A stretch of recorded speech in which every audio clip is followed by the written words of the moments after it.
What's up, guys? It's Retro Nerd bringing you another episode of the Retro Night. Sorry, almost said the Retro Nerd Plays. I meant Retro Night. Yeah, it gets confusing when you do so many shows.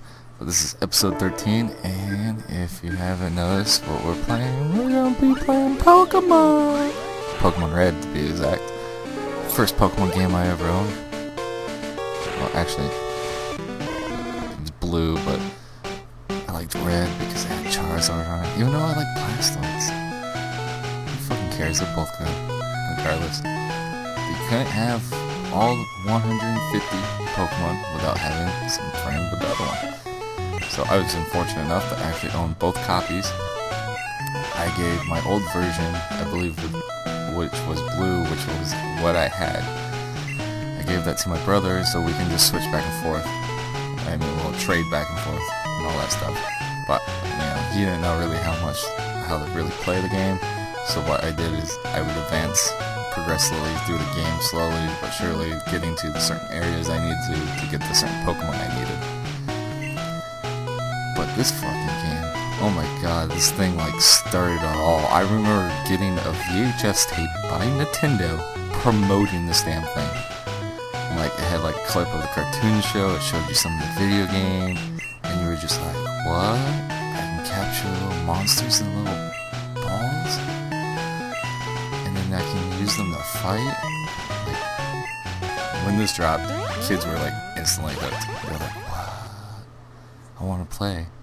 But yeah, I love this game so much. Pokemon will never die for me. I mean, I may die and Pokemon won't, but no matter what, this is like a huge franchise that Nintendo owns. Anyways, back to the game. So, yeah, as you can see, I'm starting out, playing the game. Once again, I haven't touched Red in like, God, let's see, 96? Let's see, I'm 27. Let's do the math here. So, 1996.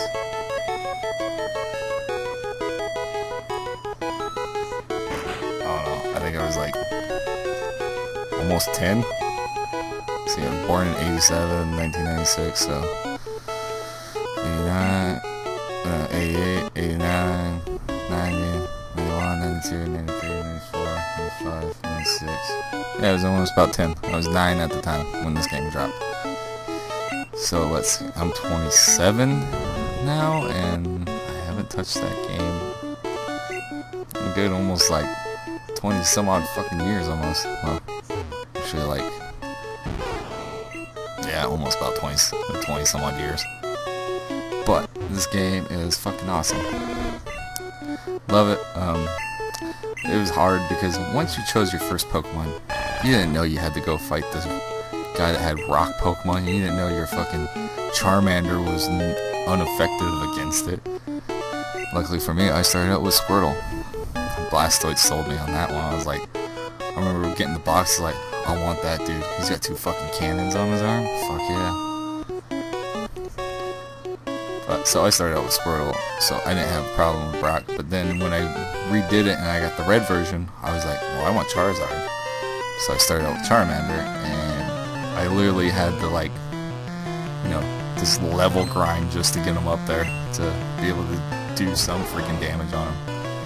I think I pretty much had a Charmeleon by the point I beat Brock. Jesus. But yeah. So I got a list here.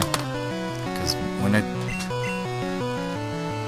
when I did my Pokemon episode, if you remember, Retro Life episode 2 Pokemon edition, I sort of gave you like a brief list, but since this is the first generation, I'm going to give you some of my first generation Pokemon, some of my favorite. So, first starting off is Coughing and Wheezing. That's because of the anime. I blame mainly James. I even dressed up as James for Halloween one year. Had the blue hair, white t-shirt with the R on it, and white pants.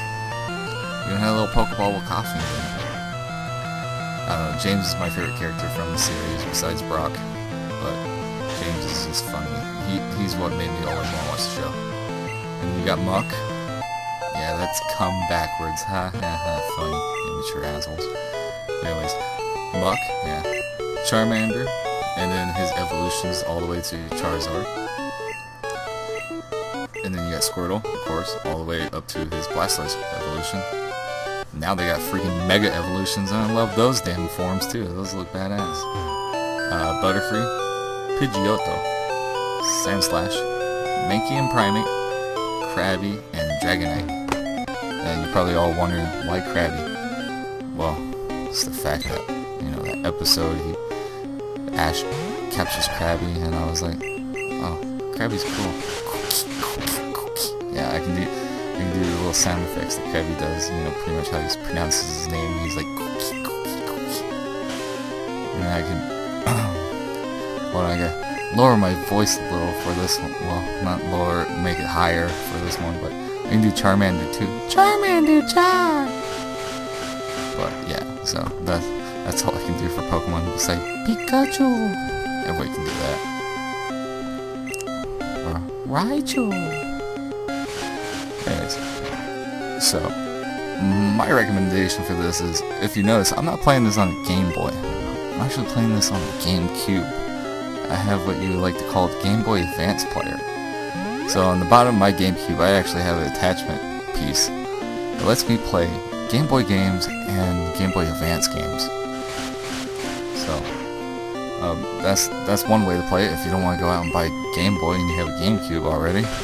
And GameCubes are fairly fucking cheap. I mean, considering the fact that when you trade one into like a old school like video game store, like let's say for us here in the Arizona area, which is where I'm from, so we have places like Fallout games and Flash games, and they tend to only give you about $7 for a GameCube. So GameCube is about maybe 20 to 30 bucks, depending on what you get with it. Like if you get a controller or 2 controllers with it, because Fallout games is usually good about bundling up the systems with controllers and shit like that, so that's kind of cool. But, you know, since the GameCube is fairly cheap, and then the only problem is the Game Boy Advance player is not. The disc alone, the startup disc you have to pop into the GameCube to be able to play the Game Boy Advance player actually goes for about 30 bucks online. Yeah, I actually had to spend 30 bucks on the startup disc because I actually got the Game Boy Advance actual attachment piece that goes underneath the GameCube for $1 at a yard sale. Yeah. So in total, I paid $31 in total for all my stuff. And then on top of the GameCube, I paid $8 for. That came with Super Smash Bros. Brawl, so that was awesome. That's like a good $30 game right there. I spent about $39 just to get my setup for playing these games. A Game Boy Color is probably going to run you a little cheaper. And if you go thrift shops, you're looking about 20 bucks at a thrift shop. Online, you're looking about 30 bucks. And then on top of that, the game is $30 for like a Pokemon game, depending on where you get it. Like here, for us, Fallout games, they sell them for about $28 to $30. So in total, you're looking at about 60 bucks there. So if you're smart and you can get GameCube like I did, you're only looking about spending $39, and hell, that extra about 30 bucks, you can just buy some controllers for your GameCube or whatever else you need. But back to the game. So if you did the Game Boy route, you would actually have to, you know, if you got the Game Boy Colors, you know, that had the little, well, they all do. They have the little infrared laser beam transfer data shit. That always didn't work, so you might have to buy the trading cables too. So that's probably another like good $10 for you. But you know, just get a couple of your buddies together, or well, you don't have to get your buddies together. Fucking do this. Have your buddies, each of you buy like a copy of Pokemon. Train a damn Pokemon team. Go out, get an N64, get Pokemon Stadium, get those little attachments for the back of your controllers, and then fucking upload your own Pokemon into Pokemon Stadium, and then battle each other in Pokemon Stadium. Or you just battle each other on the Pokemon game, but it's cooler with Pokemon Stadium because it's 3D and you get to see all the moves and stuff. It's pretty much like how we play the games now, where they're all in 3D and you see the actual moves happen instead of like on the screen where it's just like a little nudge forward. It was like, did he use bubble or did he headbutt the guy? What the fuck is going on? So yeah, just go out and do that. You know, whichever way is the best way for you guys to, you know, have some Pokemon fun night. You know, just don't be banging Pikachus or anything. That's interspecies erotica, you sick bastards. Alright, this has been the Retro Nerd, and this has been Retro Night, episode 13, Pokemon Red. And hopefully I'll be doing more of the Pokemon series, starting with the next set of the franchise, which will be Generation 2. So this has been Retro Nerd, and Retro Nerd out.